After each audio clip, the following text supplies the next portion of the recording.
Hey everybody, this is Benny, and today we are back on Icarus for a redo of one of my more popular videos on how to tame wolves. This time around we're going to expand the scope a bit to include other combat tames as well. This will be limited to tames that are captured via the snare trap, which are both types of wolf, the boar, and the hyena. First we're going to start out with a quick overview, then we'll go over the equipment that you'll need, and take a look at some additional details on the available creatures. Next we'll go out and tame a creature so you can see how it's done. And lastly, we'll take a look at leveling up your new companion, how to care for them, and how to safely store and even transfer them to another prospect. Before we get started, you'll see at the bottom of the screen a few useful shortcut keys for Icarus. And also, don't forget to keep an eye out for a random pop-up tip or two as we go along. I'd also like to send out a special thanks to my channel members. Thank you for supporting the channel. Every bit helps, and it really does make my day to see people interested in my continuing work on these videos. I really appreciate you. And here's the list. So the first thing to know about taming in general is that there are 4 ways to acquire tamed while playing Icarus. Raising baby animals, snare taming, mission acquired tamed animals, and workshop purchased animals. Today's video is only going to cover the snare taming. Snare tamed creatures are useful for combat and defense. At this time, none of them can be used as mounts, which is too bad, since I know you're all picturing yourselves riding into combat on a boar.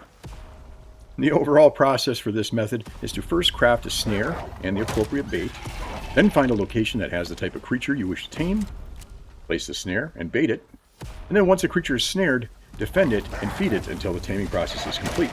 Sounds easy, right? Well, it can be if you do it right. Let's go over what you'll need. First, you'll need to construct a ranching station, which is a tier 2 crafting station. In the ranching station, you'll create a snare trap. And then lastly, you'll craft the correct bait type for the creature you're after.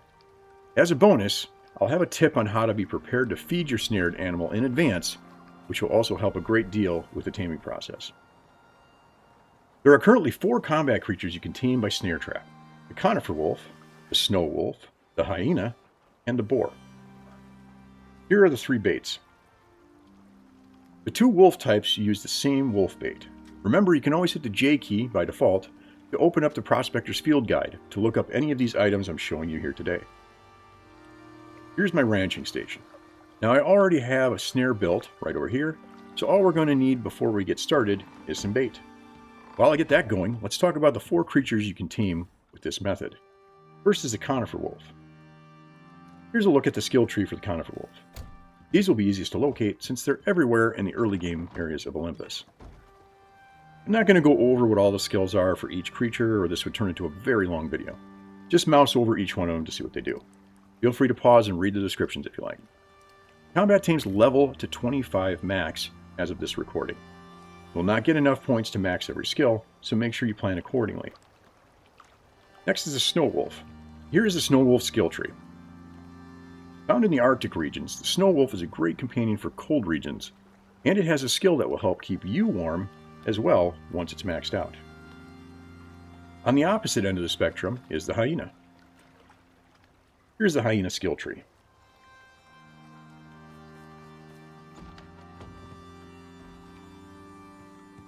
The hyena has a skill you can take with bonuses for desert areas, again with a bonus for you as well.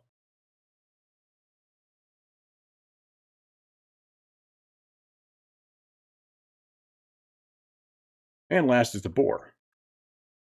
Here's the boar skill tree. The boar has a skill that can be trained up to make it move extra fast, letting it be the first to enter combat. It's also got a couple of nice debuff attack skills available as well.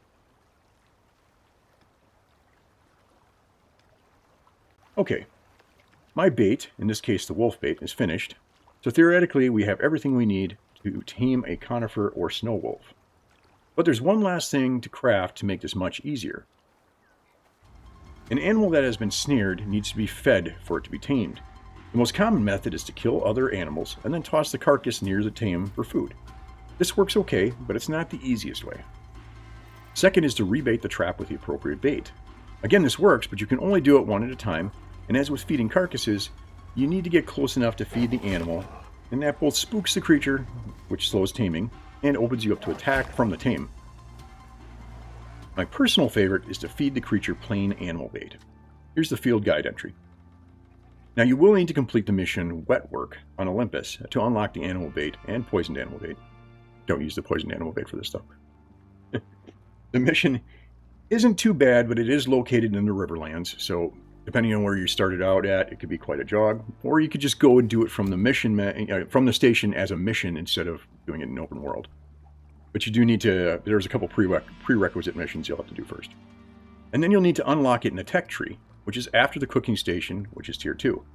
The biggest advantage to this method is that you can place bait down near the trap in advance and not have to worry about it despawning. Animal bait is not made in the ranching station, but in the cooking station or one of the kitchen benches. Now, it won't spoil once placed, so you can have the food source all set up before you even get started. Though it will spoil in your inventory, so don't craft it way in advance before you're going to go do your taming. Now, if you don't have the generic animal bait unlocked and you don't want to go through that process of doing the mission, it's fine. I would start by having a carcass stacked. You'll see when I start the process, but instead of putting down animal bait, you can stack some carcasses up. And they'll last for a little bit, but you might have to go out and kill another animal and drop its carcass close to the trap in order to get it over the finish line. Don't bother doing that unless you actually see the hunger symbol over their head, though. Now, anyone who's watched my channel enough knows I primarily stick to wolves. For the longest time, it was just 2 conifer wolves and 1 snow wolf. But while I was recording this video, my level 25 snow wolf disappeared without a trace. I don't know if it was a bug or something I did, but now he's nowhere to be found. This is the first time I've lost one of my original wolves. Once they hit max level, they're very resilient. I had that wolf since I did my original taming video, so I figured what would be more fitting than to go snare a new snow wolf to replace the one that I lost from that first video. And that's what we're going to do right now. This area here is the best location I've found for taming snow wolves. The main reason is the snow wolves spawn right on the border between the conifer and the snow biomes. This means you can actually tame a snow wolf in the conifer biome without worrying about Arctic survival. I'll place my snare somewhere around here, bait it with wolf bait, and then place 3 animal baits over here. Once that's all set, you're ready to get started taming. Make sure you clear the area of any aggressive animals before going to the next step. Now, I know the game intends you to wait for an animal to wander by, but who has the patience for that? Go find a snow wolf over here on the other side of this big rock. Get its attention and run towards your trap. Don't go too fast or you may lose aggro. Lead the wolf over the trap.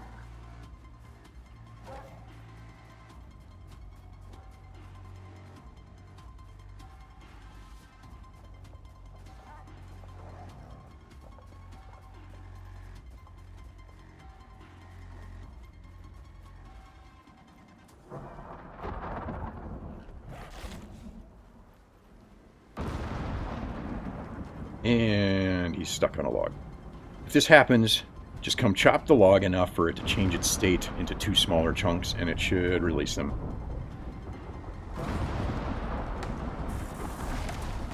Like that. Now get it to path over the trap, and that's it. Phase 1 complete.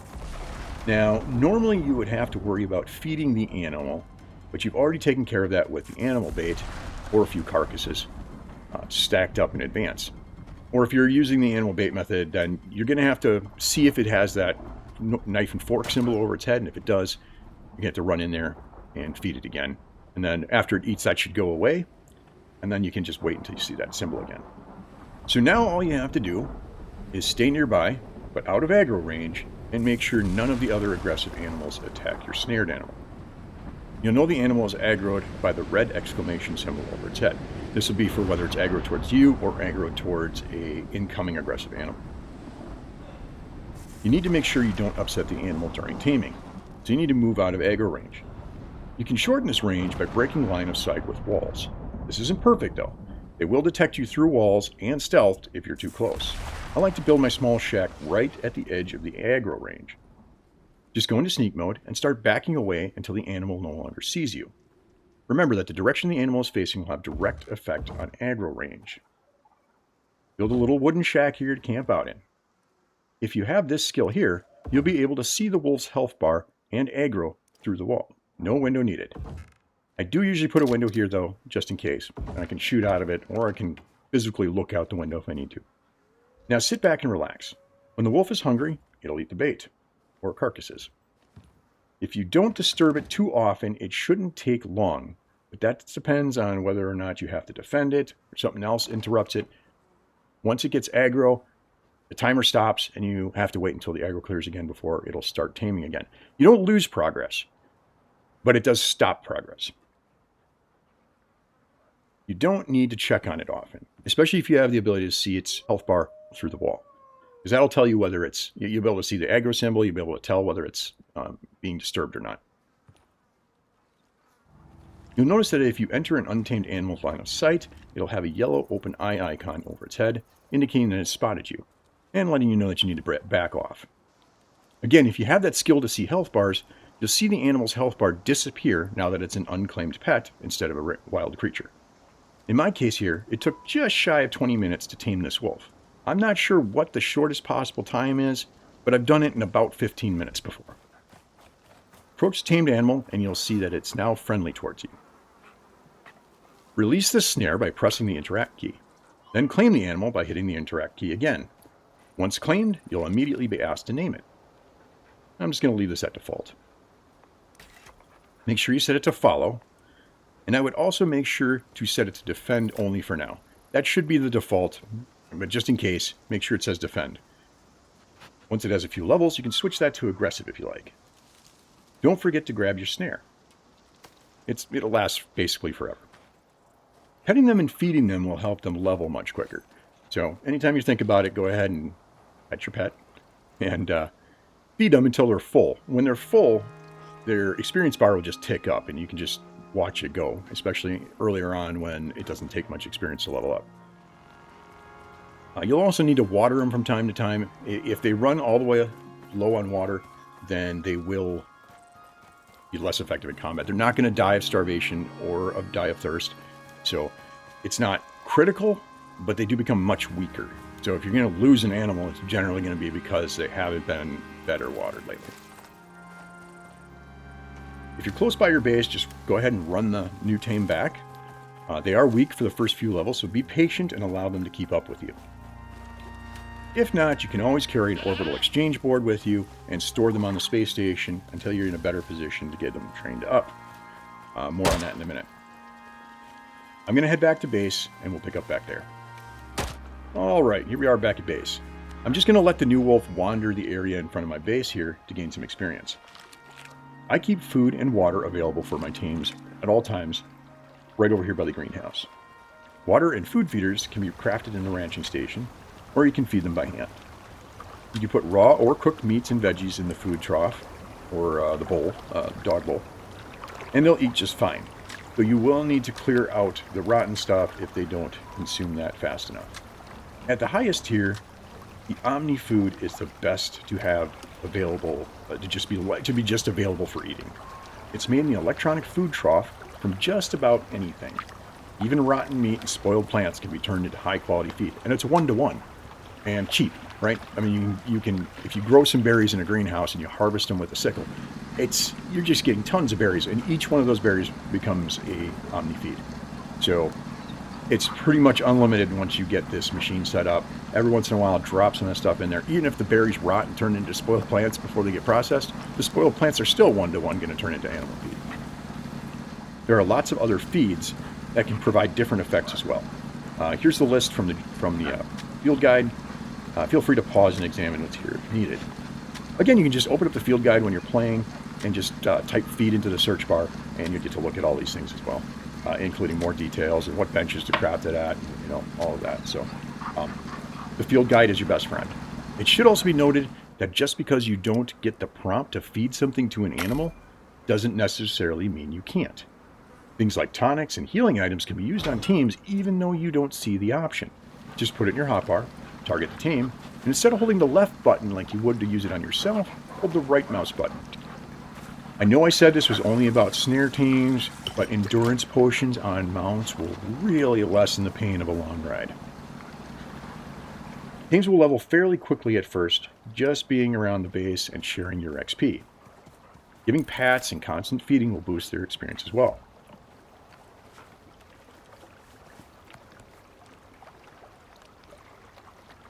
You can power level the first few levels just by putting a tame on follow and feeding Omni-Feed as soon as the XP stops ticking up.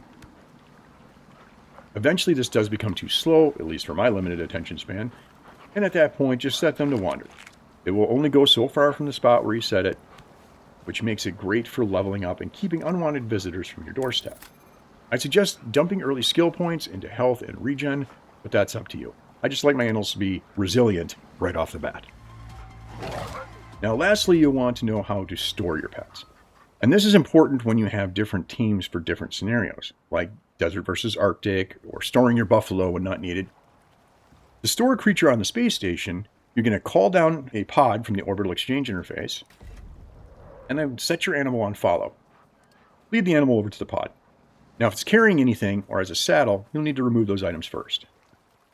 When it gets close enough, it'll appear under your inventory in the pod's interface. Select it, and then hit send. The animal will disappear and be added to your station inventory. To get them back, just request them using the exchange like you would equipment. It'll be listed over here on the far left side. All you got to do is select them, and then when you bring the pod down, your animal comes with it. Now, here's the best part. Once in orbit, you can load up a completely different save, even with a completely different character, and call that tame down to you. You can't take them down on the initial loadout, however, so you'll need to at least get the orbital exchange interface up and running first on a new game. But after that, you can just call down your mount, call down your pets, and give that, have that boost right off the bat. I mean, fairly early in the game. I can usually have an orbital exchange board up in, 15 minutes. So I think I've covered the majority of it here, and I'm sure I've missed a few things. So if I have, go ahead and point them out to me down in the comments below, or let me know what your tips and tricks are for taming animals. And until next time, hope you have a great day. Thanks for watching. Benny out.